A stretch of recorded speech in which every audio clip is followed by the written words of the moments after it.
Today we have with us the Managing Director of Ado Additives Technologies Ltd, Mr. Sanjay Arora. Welcome to you, sir. So, sir, before we start off our conversation to the details of the company, I would like to know that coming from a background which was a non-business background and moving into the business field and setting up such a big company, what were the challenges you faced when you were setting up these companies? What was your initial stories and the initial story of building up the company, and how did you build all this in these last 14-15 years, sir? Well, in 1986, when I completed my degree, I came to Delhi and I didn't have anything. My father was a government servant. And I started working for a company, a small company, to live my living. But I had always had the zeal to do something different. So from 1986 to 1993, though I was working for a number of companies, but since I wanted to opt for business. In 1993, I started my own. We started with manufacturing of adhesives in a small way. But coming in by the year of 2003, we had a lot of setbacks in that companies. We were left with no money, nothing to do. But since we had a lot of flair to do it, my family supported me that time.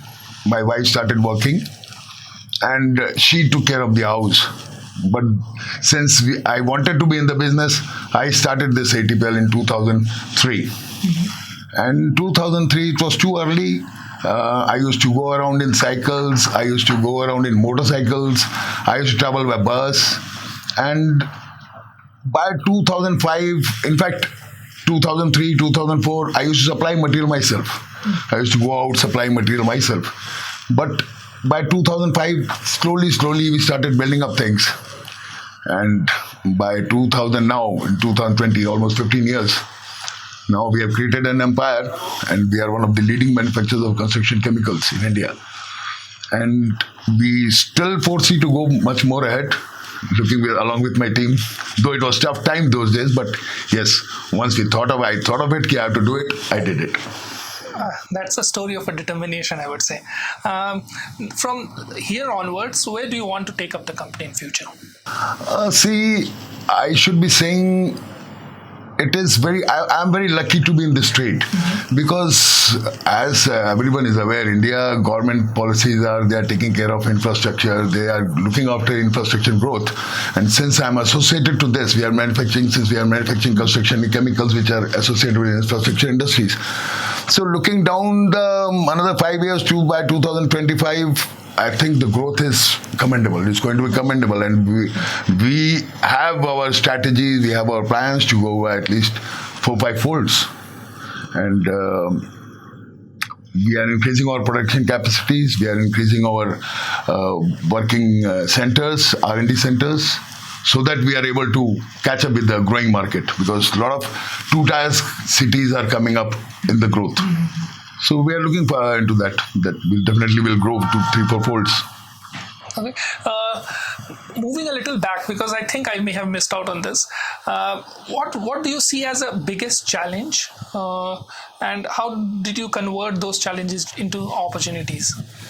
The biggest challenge, in fact, it is with ATPL only, because when we started in 2003, we were only dealing with small plants, real estate, small projects. But we wanted to do something big. We tried that time, Delhi Metro was under construction, and we tried to come into that. But unfortunately, we could not, because Metro had a lot of policies. They never wanted newcomers to come into it. So that was a challenge. We thought, no, I want to enter metro projects. We have to enter metro projects. So that time an opportunity came that Bangalore Metro came up. Bangalore Metro came up. So I used to travel Bangalore at least thrice a week, or maybe at times I used to stay back for 10 days in Bangalore just to get our products approved and prove our quality and credibilities in the market. Luckily, we could get the breakthrough, and we proved also, and we were covered in 2011 by an international magazine, Tunnels and Tunneling, in which we were acknowledged, our quality was acknowledged and given the credit on that. And after that, the metro is our major projects we are dealing with. The metro is one of the major projects we are dealing with. So that was basically a challenge. We wanted to enter something metro projects, which is one of the biggest business projects coming up in the country now. Oh, I'm sure. Now, to see all of this, and for managing director, I would say it's relatively, you have to plan it out in a way that you build a connection between the teams, and you have to go along connecting the team in a way that you meet the needs of everybody. How do you do that? We have got senior management team in which we have got team people from finance, we have got finance heads, we have got marketing heads, we have got production heads. So what I do is normally every 15 days or at least once in a month, mostly once in a month because I don't get time to sit down with them every 15 days. But at least once in a month I sit down with them, discuss the strategies, tell them my views, discuss with them, take their views. If I think yes, they are right, I also agree to that. But normally we have every month at least we have meetings with them. Production team is very important because production is a major criteria, and our quality R&D team is also very. So I always take meetings with them, and in turn those management heads discuss with their team. They have virtual meetings because we have got pan-India presence now. A lot of our marketing people are out of Delhi. We are based in Delhi, but we have got presence in Bangalore, we have got presence in Mumbai, we have got presence in Kolkata, we have got presence in various places in India.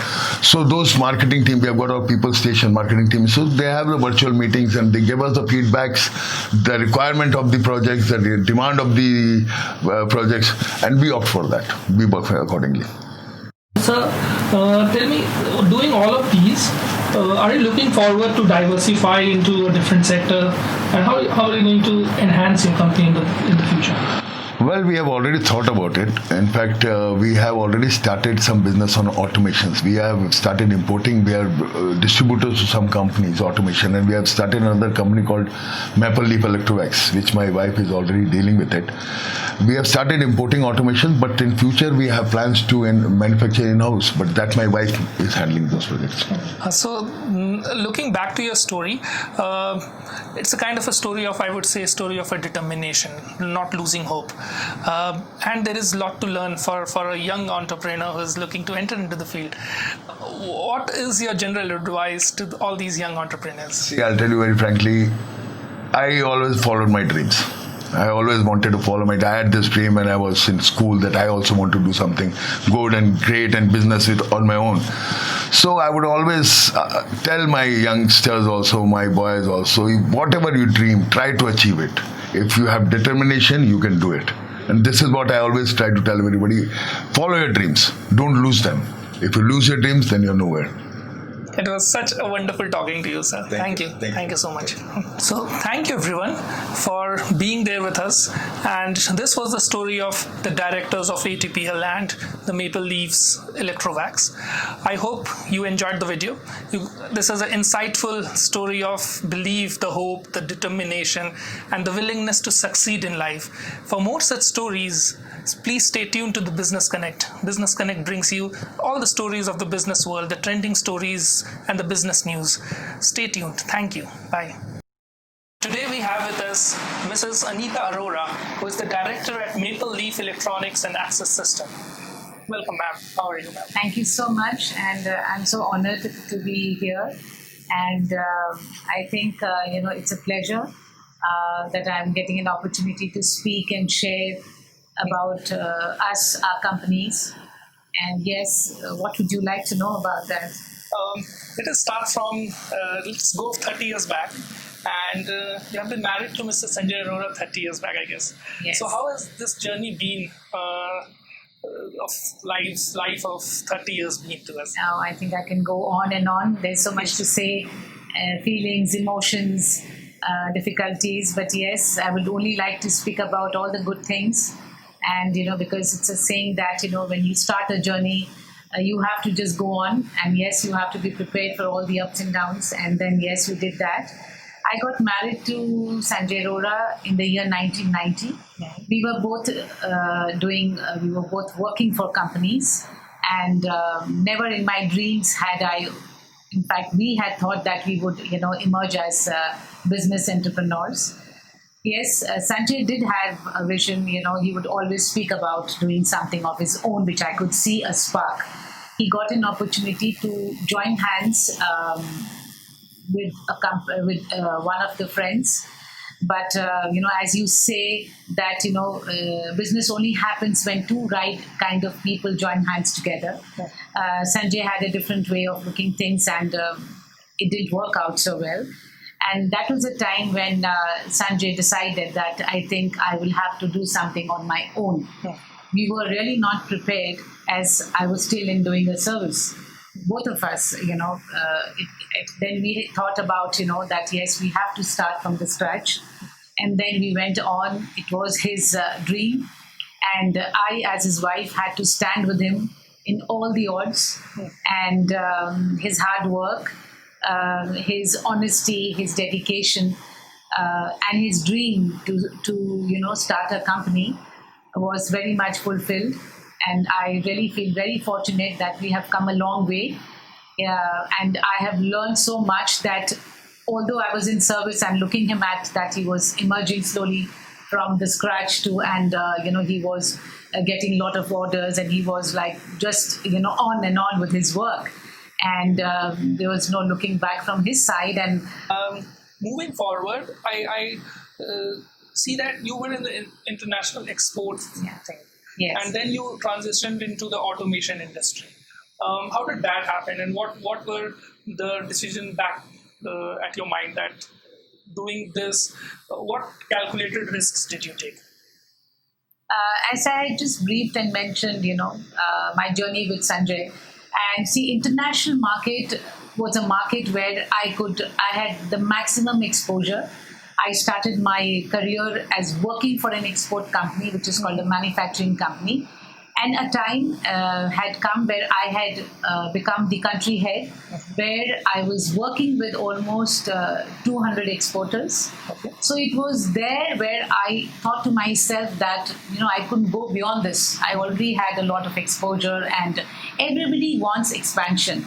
And then I had two options. Either I would just move ahead into the international market and get diversified into something else. But then, yes, looking at Sanjay's journey, which was very promising, and I thought of, joining hands and taking his expertise and taking his advice and looking at the future technology when I was traveling, the automation, the automated garage doors, the boom barriers, the turnstiles, and I thought, why not, get into this and bring that innovation to India.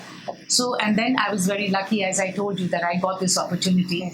And I'm very lucky that today we are the wholesale distributors of Electrolux in India, and Chamberlain Lift Master in India. And from here, my journey began. What products and services have you developed, or you are interested in developing in the future? We started off with just the centralized vacuum systems of Electrolux, because I was very confident that I wanted to go slow and step by step, because in India at that time, almost 10 years back, people still did not know that this product still exists in India. Okay. So it was first trying to reach across to the right segment, like the builders, the promoters. They were our promoters, in fact, the builders, the developers, and the architects. So when I started working on, introducing our products to them, and with Chamberlain, yes, of course, I had the products called, boom barriers. I had gate operators, and I had automated garage doors. And then my clients, they started asking me for more and more, because they were so happy with our services, because we were pan-India services, we are catering. And then I have a very well-versed team, technical, commercial, logistic and all. So I became very confident, and I got an opportunity to join hands with more products. The companies came to me and they said, Anita, why don't you add all these products? And they are like a few products which we have added are retractable roof, pool covers, and car parking management system, parking management systems, and so on. I mean, today I feel very confident if any of my clients ask us or name any product, we are ready to give them our services. So wonderful talking to you, ma'am. Thank you. Have a very, very nice day. Thank you so much. Welcome. Thank you so much. Hi viewers, a very warm welcome to all of you on behalf of Business Connect magazine. My name is Abhishek Singh, and I am the Chief Editor at Business Connect. Today, we are going to have an exclusive interview with Mr. Abhinav Arora. He's the director at Ado Additives. Welcome, sir. How are you, sir? I'm good. Thank you for having us here. So, Abhinav, sir, tell us more about. You look after the manufacturing department of the company, the operations side. I take care of the R&D and the operations and productions part mainly. So, tell us more about the manufacturing unit of your company, sir. We have two flagship manufacturing units right now in Surajpur, Greater Noida. Earlier, we had a capacity of 1,500 metric tons a month. So then after that, by luck, we had acquired another unit right at the backside of the existing unit. So now we have raised our capacity to 2,500 metric tons. We are going now more towards automation and less towards labor and manpower. What is the most innovative and the successful product at Ado Additives? We have an array of products. We keep on doing a lot of R&D. We keep on innovating and getting us new products usually every year. But the most innovative product I would say is our curing compound called ATPL WR350. So the good part about that product is it is a non-membrane curing compound. It eliminates the need for water curing, thereby saving a lot of water. So the need for it arises because when we saw that there is a lot of scarcity in the water department right now. So a lot of water is wasted when the cement is cured. So our product reacts with the cement and then seals the pore, thereby retaining its moisture. So thereby the strength is increased. There is less use of water. And it's usually used for a lot of vertical structures. For example, if other curing compound, if you use a vertical structure, it will just drip down. So here it just reacts to the cement and seals all the pores. So that is a very innovative product which no one was producing at the time in India. So we had done a lot of R&D. It took us about 3 years to produce that product. It is CRI approved by the Central Road Research Institute. And we are very proud about that product because it took us 3 years to innovate that product. So you took 3 years to innovate the product. This is fantastic. So what kind of clients do you have? We work a lot in the metro projects, a lot of highway projects, a lot of flyovers. We've done some runways. We have worked with underground tunnels also. Mainly, we work with NHAI projects. Our main clients are L&T, Tata. We work with Afcons. We work with ITD, and a lot of other clients we have. So, sir, to have a client is one thing, and to sustain a client is another thing. So, how do you ensure that you win the faith of these clients? So we never compromise with the quality of the product. We always believe in supplying the best quality of products at the competitive prices what we are supplying. We also take into consideration all our clients' needs. So due to the current situation, so we had a lot of plans to launch a lot of units in India. We had plans to set up new units so that we want to be geographically closer to them and supply to the needs where they are at their sites. So we always see customer as our benchmark and see whatever their requirement is, whatever their need is, and we try to fulfill them. We have excellent after sales service. So I think that's the reason they have their faith in us, because of all these reasons about our excellent after sales service, I would like to say. After sales service, I believe, is one of the most important aspect of the company. Okay, what criteria do you use in terms of investing in products and services? Investing in products, we as a company invest a lot into R&D. We continuously do a lot of research. We continuously look at the demand of the sector, and then we try to innovate and get a lot of new products into the market. And so our main investment is, if we invest a lot into testing and invest a lot into R&D, then that works wonders for us. It has always worked wonders for us, because if you do a lot of testing, if you do a lot of trial and error, then you can provide the customer with a perfect product at the perfect price, and that's what they require. So we invest a lot into R&D and testing. So if I say invest a lot in R&D and the testing, I'm sure that you would come up with a lot of things that do not work in your favor. When you launch something, when things doesn't work in the market, then how do you cope up? How do you bounce back? Yes, obviously there can be situations where a product does not work well in the market. We do a lot of rigorous testing.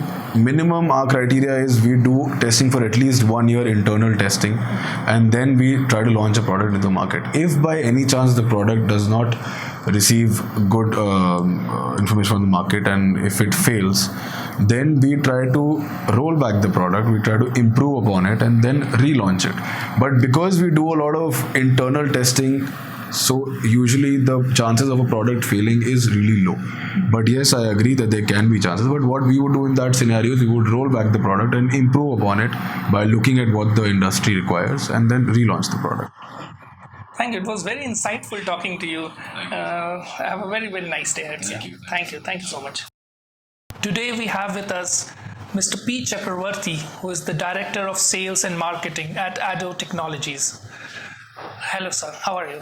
Extremely great that you all have come here. I welcome you in my organization. So, sir, it has been around 10 years since you joined this organization. You have seen the ups and downs of the organization. What do you see when you joined this organization? How is it different from when you joined and when it is today? What it is today? It's a very good question. I think most prominent question asked me, and I would like to answer to that. See, if you see my experience in the country in the corporate world is nearly 4.5 decades. And I have traveled across India, length and breadth, since I was sales and marketing.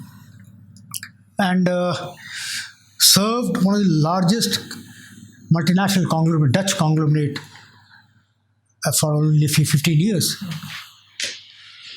Then after leaving that organization, I joined another Indian conglomerate, very large, and both of them have a legacy of more than 100 years in the country and worldwide. He was very aggressive, and his ambition was to the hilt. And every day we used to move together. He has business which started with a RMC plant, ready mix concrete plants. And because his identity was not there, nobody knew ATPL, in fact. So first and foremost is to create a brand identity, create a corporate identity. That's my own way of thinking. So the domain that we're working in, like the RMC plants, and the real estate was that time, at that point of time, real estate was in a boom. And we entered the real estate, we worked for 4-5 years in real estate. We find real estate was then going to doldrums because of the lot of implication, government implication. Then, things are not running well. And all these, real estate guys, they didn't have finance. So we thought, after having discussion with, we thought that we must change our, track, because if we continue to open up this track and spend money on this track, we'll be nowhere. Then what's happened, we started working on the metros. Because at that point of time, the Bangalore metro came in. Delhi metro was already there, but going to a metro for starting a business is pretty difficult because they want a huge list of credentials. And to be honest with you, we had no credential. We were from scratch. We have hardly anything to say to the customers. What do we have? Can you imagine? Sanjay Arora used to spend hours together in Bangalore, sitting at the door of the engineers, managing directors of various the portfolios, what are handling, some are engineers, some are mechanical engineers, electrical engineers, quality engineers. You sit around working, and years together, 2 or 3 years have gone, you didn't get any business from there. But yes, that initial his energy and his wisdom worked. That 3-4 years he worked so hard that we definitely business started coming in. So that was our biggest breakthrough that we had initial after struggling in this. And after that, we started coming in a big way. Big way means started entering into the metro business. Then we gradually shifted our operation to road projects, flyover projects, and hydropower projects, and on and on and on. And I think by now we have got such a huge portfolio of customers list. Do you see, considering the pandemic viewpoint, do you see that do you foresee any threats or opportunities that is out there in the market?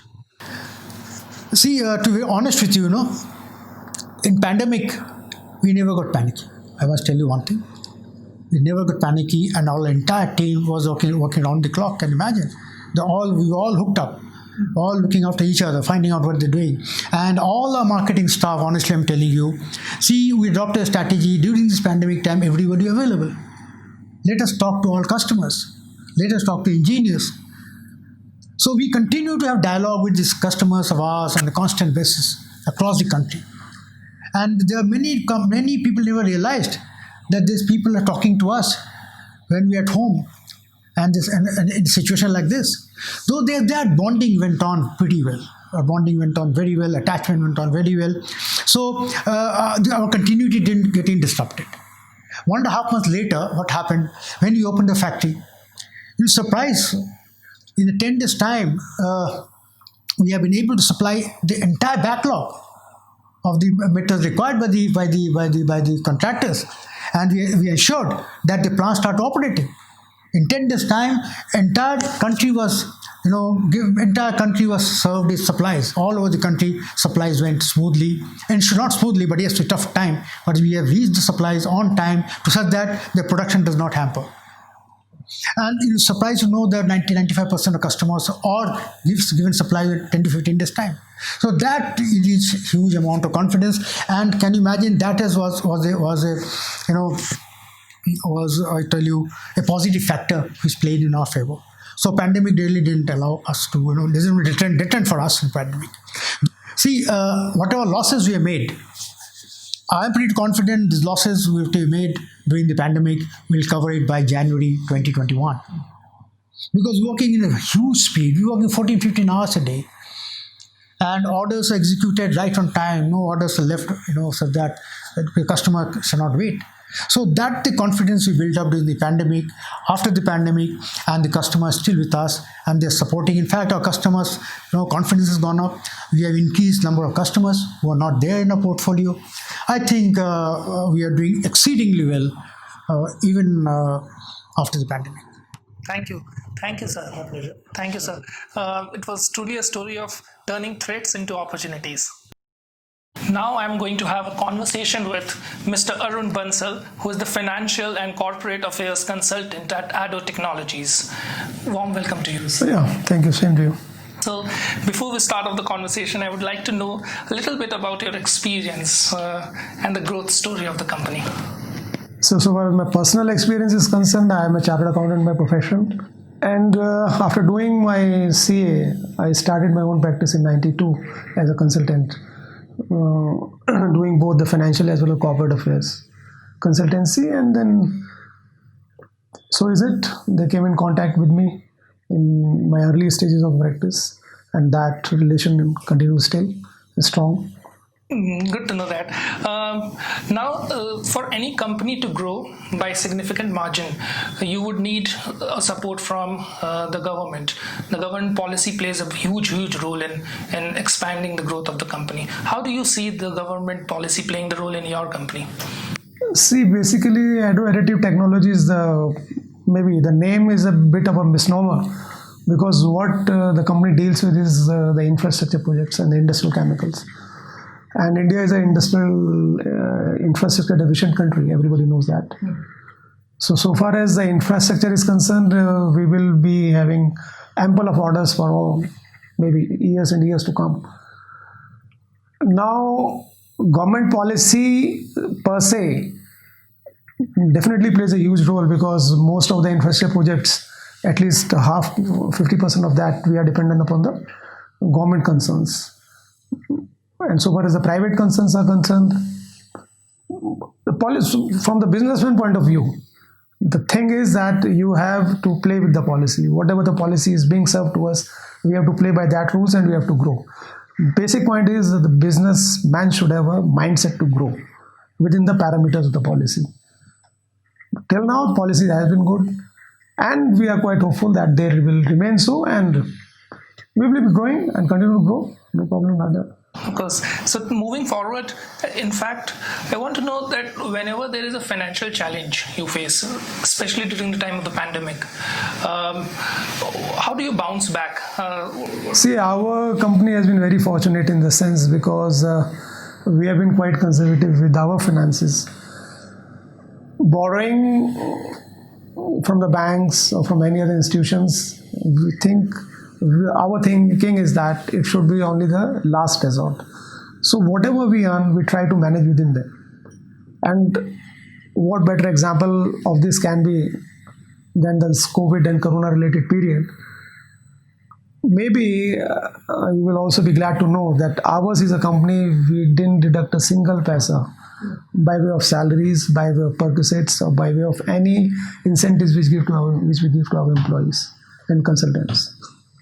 Although we had a discussion when everything was under lockdown, I and Sanjay ji used to have long discussions every day that, okay, how can we deduct 10% or 20% out? But his vision always was that we are quite comfortable, and if our employees are happy, we will bounce back. And I don't think we have made any extra borrowing from the bank. Wonderful. Very, very nice to know that, sir. Thank you. Thank you for all the conversation we had. And Pleasure is mine. thank you, sir. You will also be glad to know that ours is a company, we didn't deduct a single paisa by way of salaries, by way of perquisites, or by way of any incentives which we give to our employees and consultants. Although we had a discussion when everything was under lockdown, I and Sanjay ji used to have long discussions every day that, okay, how can we deduct 10% or 20% out? But his vision always was that we are quite comfortable, and if our employees are happy, we will bounce back. And I don't think we have made any extra borrowing from the bank. Wonderful. Very, very nice to know that, sir. Thank you. Thank you for all the conversation we had. And Pleasure is mine. thank you, sir.